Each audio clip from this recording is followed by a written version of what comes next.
पर एक वेबिनार में कहा, राज्य सरकारें भूमि संबंधी रिकॉर्ड और इसके सीमांकन का कार्य आधुनिक तकनीक से करें।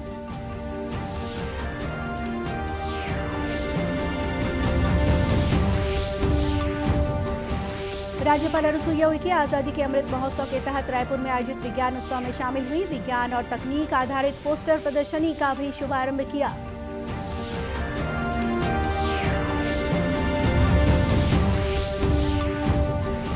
छत्तीसगढ़ सरकार राज्य के उत्पादों को सहज तरीके से उपलब्ध कराने के लिए राजधानी सहित प्रमुख शहरों और जिलों में खोलेगी सी मार्ट।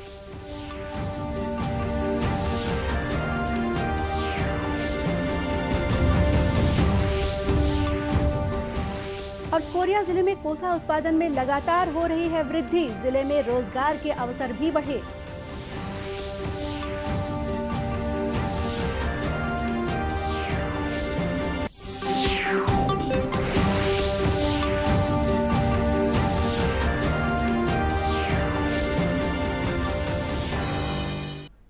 नमस्कार, आप देख रहे हैं दूरदर्शन समाचार।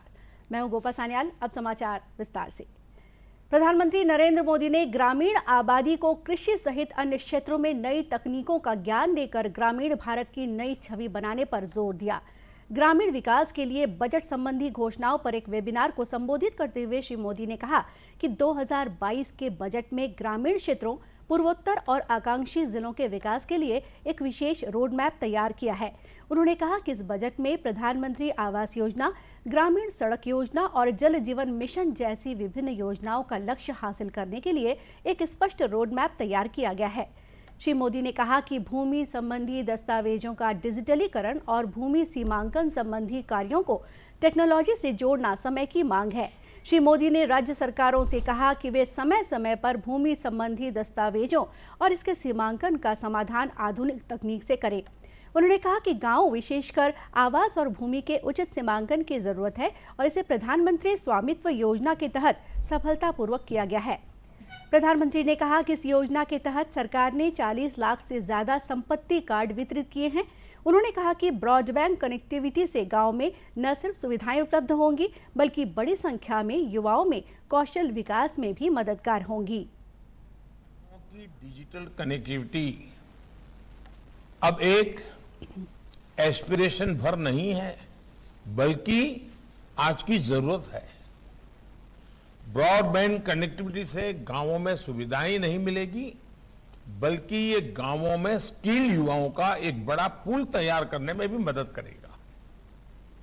गांवों में ब्रॉडबैंड कनेक्टिविटी से सर्विस सेक्टर का विस्तार जब होगा तो देश का सामर्थ्य और ज्यादा बढ़ेगा। ऑप्टिकल फाइबर कनेक्टिविटी में अगर कहीं कोई दिक्कतें आ रही हैं तो उनकी पहचान और उनका समाधान हमें ढूंढना ही होगा। जिन जिन गांवों में काम पूरा हो चुका है वहां क्वालिटी और इनके प्रॉपर यूज के लिए प्रति जागरूकता फैलाना भी उतना ही जरूरी है। 100% पोस्ट ऑफिस को कोर बैंकिंग सिस्टम में लाने का फैसला भी एक बड़ा कदम है। जनधन योजना से प्रधानमंत्री ने कहा कि नारी शक्ति ग्रामीण अर्थव्यवस्था का एक मुख्य स्तंभ है और स्व सहायता समूहों के जरिए महिलाओं की भागीदारी को और बढ़ाया जाएगा। श्री मोदी ने यह भी कहा कि जनधन योजना से वित्तीय समावेशन सुनिश्चित हुआ है और महिलाओं का सशक्तिकरण हुआ है। राज्यपाल अनुसुईया उइके कल रायपुर में आजादी के अमृत महोत्सव के तहत संस्कृति मंत्रालय और प्रमुख वैज्ञानिक सलाहकार कार्यालय द्वारा आयोजित कार्यक्रम विज्ञान सर्वत्र पूज्यते यानी सभी के लिए विज्ञान का उत्सव में शामिल हुई। उन्होंने विज्ञान और तकनीक आधारित पोस्टर प्रदर्शनी का शुभारंभ किया। राज्यपाल ने देश के 75 शहरों में हो रहे इस आयोजन में रायपुर शहर को चुने जाने पर बधाई और शुभकामनाएं दी।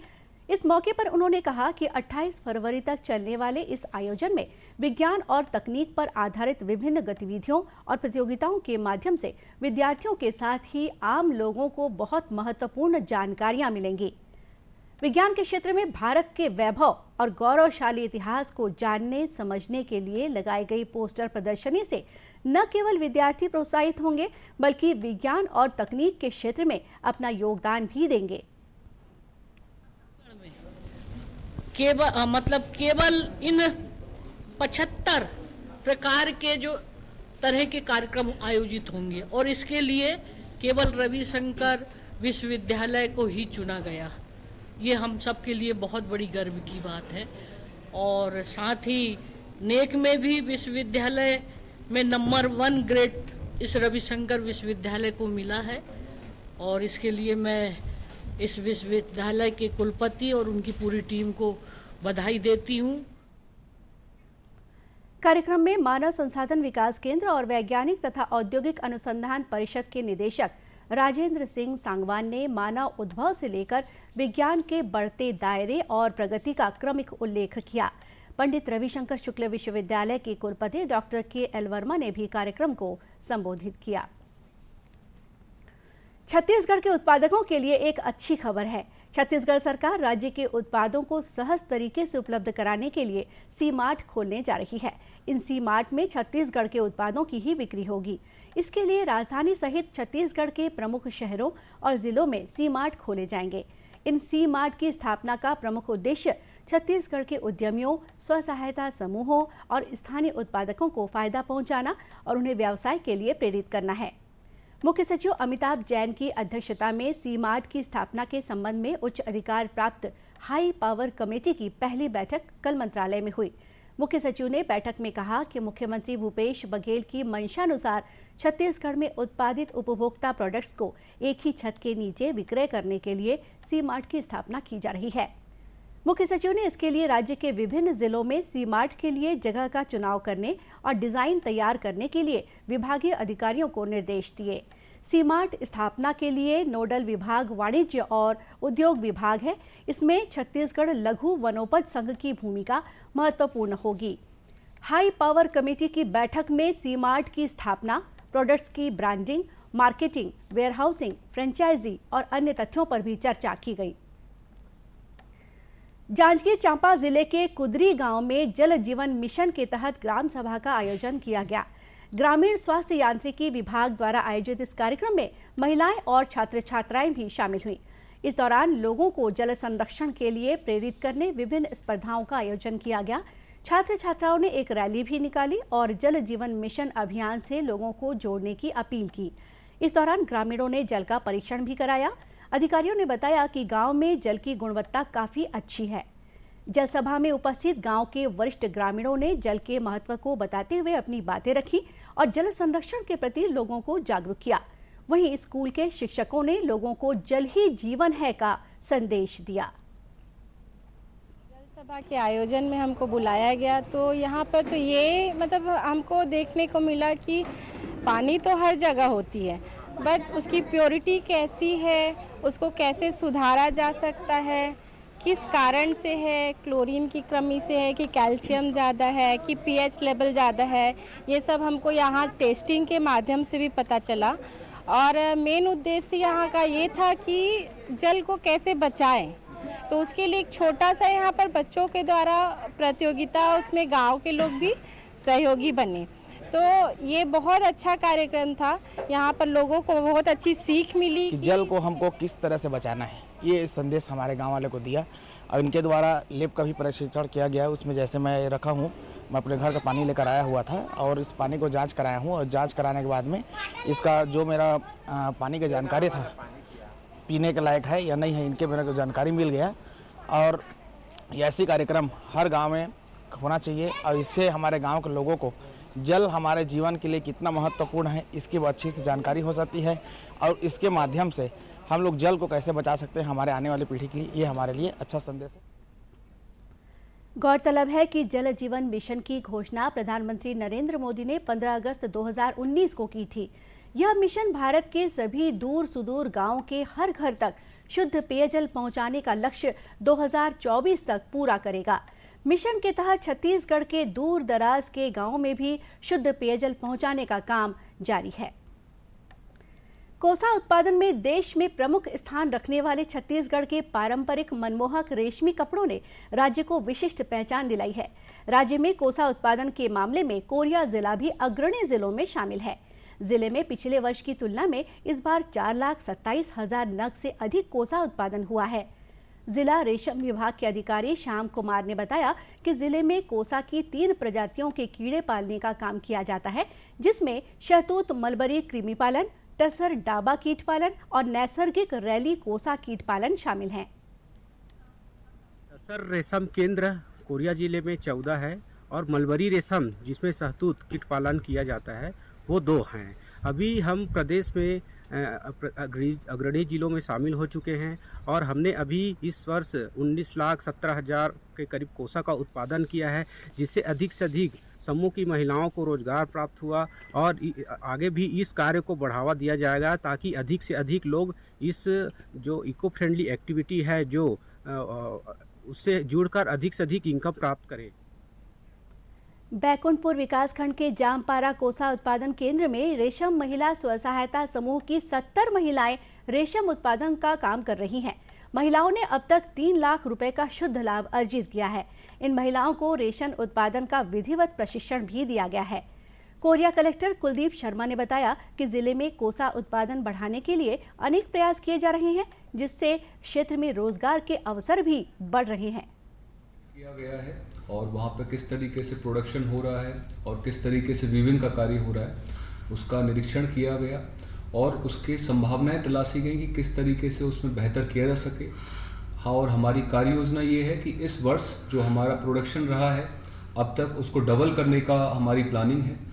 इसके साथ साथ जो वीविंग की फैसिलिटीज़ है उसको भी बेहतर करने का प्रयास है, जिससे जो महिलाएं उसमें काम कर रही हैं उनको बेहतर रोजगार अपने यहाँ पे ही प्राप्त हो सके। गौरतलब है कि कोरिया जिले में उत्पादित कोसे की दूसरे राज्यों में भी काफी मांग है और हर साल बड़ी मात्रा में कोरिया का कोसा पश्चिम बंगाल सहित कई राज्यों में भेजा जाता है। और अब कुछ खबरें जिलों से। दंतेवाड़ा जिले में लोन वर्राटू घर वापस आइए अभियान और छत्तीसगढ़ शासन की पुनर्वास योजना से प्रभावित होकर 2 माओवादियों ने आत्मसमर्पण कर दिया। ये है मलांगीर एरिया कमेटी अंतर्गत ग्राम फूलपाड़ जन मिलिशिया सदस्य सोमरू माड़वी और CNM सदस्य हिड़मा मड़काम, जिन्होंने पुलिस अधीक्षक सिद्धार्थ तिवारी के समक्ष आत्मसमर्पण किया।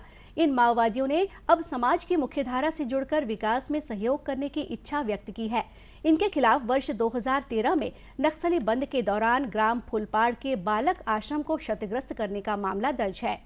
गौरतलब है कि लोन वर्राटू अभियान के तहत जिले में अब तक 127 इनामी माओवादी सहित 521 माओवादियों ने आत्मसमर्पण किया है।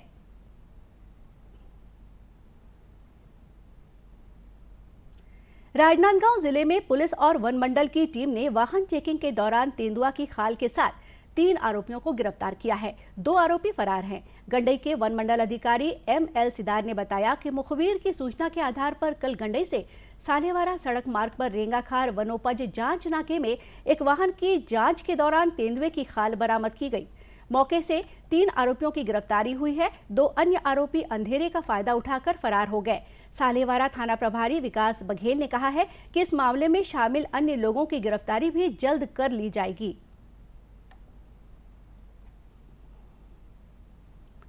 कबीरधाम जिले के गुलालपुर गांव में वन विभाग की टीम ने आज एक लकड़बग्घा का सफल रेस्क्यू किया। लोहारा वन परिक्षेत्र के गुलालपुर गांव में 2 दिन पहले एक लकड़बग्घा देखे जाने के बाद इलाके में दहशत फैल गई। गांव वालों ने इसकी सूचना वन विभाग को दी। वन विभाग की टीम ने उसे रेस्क्यू कर जंगल में छोड़ दिया था। वहीं गांव में एक और लकड़बग्घा देखे जाने की सूचना पर वन विभाग की टीम फिर गांव पहुंची और करीब 6 घंटे की मशक्कत के बाद लकड़बग्घा का सफल रेस्क्यू किया।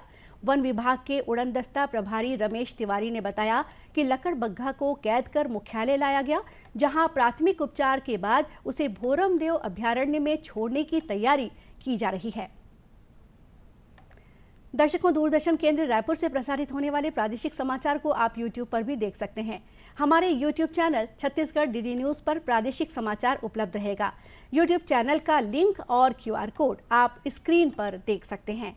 अपने एंड्रॉइड फोन से QR कोड स्कैन कर आप छत्तीसगढ़ DD न्यूज़ लिंक पर जा सकते हैं।